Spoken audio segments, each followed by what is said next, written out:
KDRT atau kekerasan dalam rumah tangga. Gak ada orang yang mau mengalami kekerasan dalam rumah tangganya.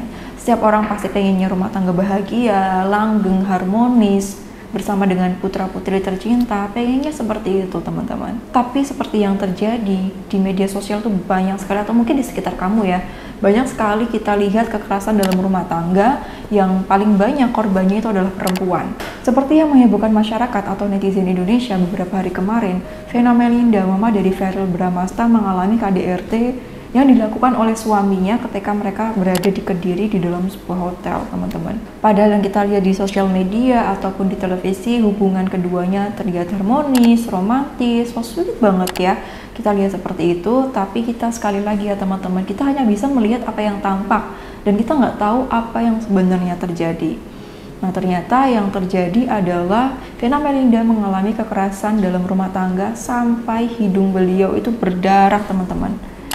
Mungkin teman-teman ada yang sempat melihat fotonya, itu beredar banyak sekali di internet. Lalu apa pelajaran yang bisa kita ambil dari KDRT yang dialami oleh Vena Melinda? Karena kita pengennya rumah tangga itu pasti bahagia, kita pengen rumah tangga yang harmonis, kita pengen tepat dalam memilih pasangan.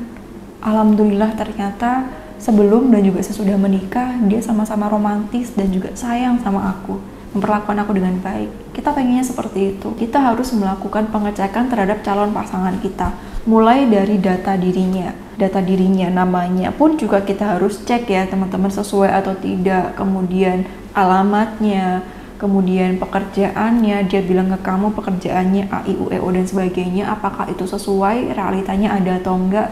Misalnya dia bilang dia kerja di perusahaan A, kamu juga harus ngecek apakah ada perusahaan A ini, dan sekalipun ada, apakah ada karyawan dengan nama calon pasangan kamu dengan jabatan yang sesuai dengan dia ucapkan atau enggak.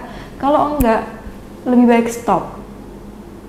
Ada indikasi berbohong di sini. Dan biasanya yang terjadi adalah kadangkala udah tahu ini bohong, tetap aja dilanjutin dengan alasan mungkin dia punya alasan lain dan sebagainya, pokoknya macam-macam lah yang merasionalisasi atau menormalkan hal itu dan akhirnya lanjut nikah aja. Dia harus ngecek juga realita di lapangan tuh seperti apa. Orang mau pinjem uang, rekrutmen karyawan, itu ada background checking teman-teman, dimana dicek dulu ini backgroundnya kayak gimana sih, orangnya kalau di rumah itu seperti apa, survei ke lingkungan terdekat dia. Apalagi ini adalah calon pasangan kamu. Lebih penting lagi, kalau karyawan gak cocok dan ternyata bohong dianya dengan data yang diungkapkan itu gak sesuai, itu bisa dipecat. Tapi hubungan suami istri tidak semudah itu. Hubungan suami istri itu lebih rumit atau lebih dalam daripada ini. Kenapa? Karena ketika ada penipuan atau ada kebohongan, ada pihak yang kecewa, menjadi korban, kekecewaannya dirasakan ini bisa menimbulkan luka. Ada beberapa hal yang perlu diatasi di sana. Tapi kalau di dalam karyawan ataupun yang lainnya, ketika karyawannya nggak sesuai, itu bisa dipecat, kemudian cari karyawan baru. Gitu juga jika ini pernikahan kesekian kali. Dalam hal ini contohnya di kasus Vena Melinda bersama dengan Ferry Irawan ini teman-teman. Di sini suaminya, mantan suaminya sudah menikah sebanyak 4 kali dan keempatnya itu adalah bersama dengan Vena Melinda. Nah, ini perlu dicek apa yang terjadi di pernikahan sebelumnya dan apa sebab perceraiannya. Jika sampai timbul sebab perceraiannya adalah kekerasan dalam rumah tangga, perselingkuhan, atau penipuan, nggak usah dilanjut. Nggak kok, pasti nanti dia akan berubah. Suatu saat aku pasti bisa merubahnya. Kita nggak tahu, manusia itu pasti ada kesempatan dia untuk khilaf. Apa sih kesempatan ke dia? Pasti dia akan membaik. Itu adalah sebuah manipulasi perasaan kita karena kamu terlalu bucin terhadapnya. Karena di sini aku menemukan artikel yang menyebutkan bahwa sebelumnya ternyata Vena Melinda ini sebenarnya udah pernah diperingatkan sama mantan istri dari Ferry Irawan. Kalau mantan suaminya ini itu adalah orang yang penuh dengan tipu daya dan manipulatif. Ini sebenarnya udah jadi red flag teman-teman yang gak usah dilanjutin. Lalu ada artikel lain yang menyebutkan bahwa Ferry Irawan ini pernah dilaporkan KDRT oleh istri pertamanya. Ditambah lagi ada artikel menyebutkan bahwa Ferry Irawan pernah dilaporkan KDRT oleh istri pertamanya.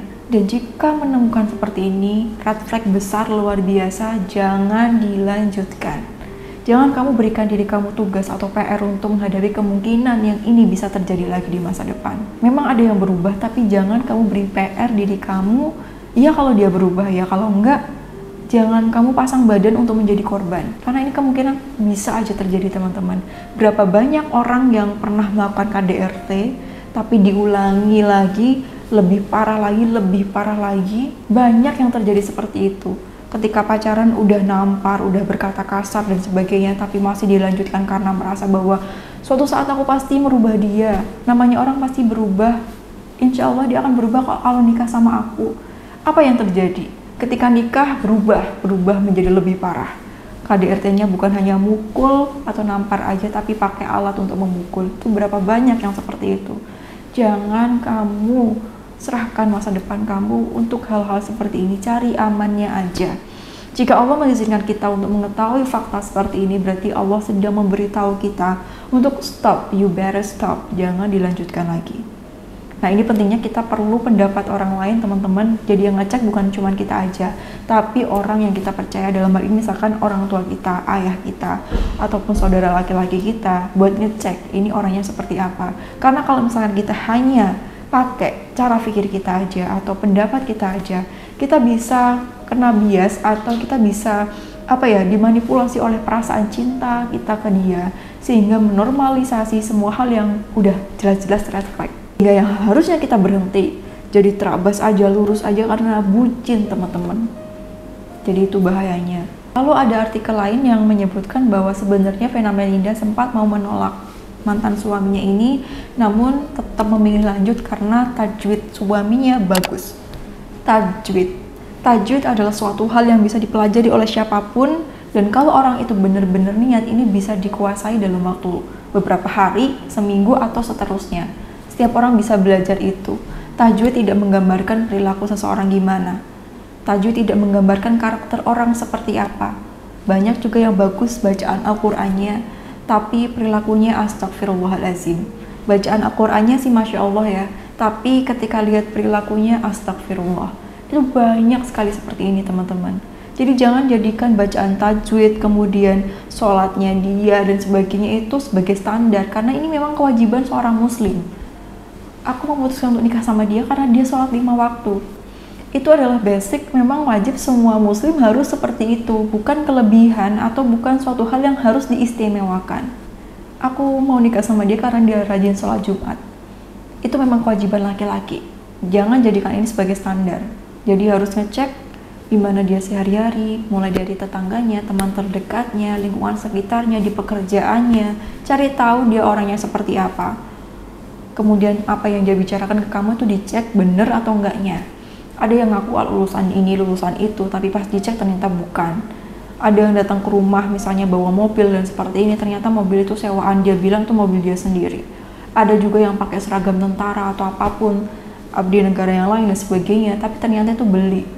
Bukan punya dia, atau dia nggak kerja di sana dan cuma buat nipu aja. Ada juga yang bilang dia punya kekayaan ini, kekayaan itu dan sebagainya, tapi ternyata cuma omong kosong aja. Jadi please teman-teman, kita perlu berhati-hati dan ngecek bener-bener terhadap calon pasangan kita, karena kamu berharga, sehingga kamu harus mendapatkan yang terbaik buat diri kamu, yang terbaik dari orang-orang yang baik. Karena pernikahan adalah ibadah yang paling panjang, sehingga bersama dengan siapa itu akan menentukan perjalanan ini akan menyenangkan atau menimbulkan penderitaan. Kita semua pasti pengennya bahagia kan? Dan jangan lupa berdoa sama Allah ya teman-teman, karena Allah yang tahu yang terbaik buat diri kita seperti apa. Oke teman-teman, jadi itu beberapa pelajaran yang bisa kita ambil, semoga bermanfaat dan kita dibersamakan dengan pasangan yang baik, soleh atau solehah. Sampai jumpa di video selanjutnya bersama aku Devi Puspita. Bagikan video ini ke teman-teman kamu yang mau menikah agar bisa menjadi petunjuk untuk melakukan pengecekan terhadap pasangannya sehingga dia lebih bisa terselamatkan. Sampai jumpa di video selanjutnya bersama aku Devi Puspita. Wassalamualaikum warahmatullahi wabarakatuh.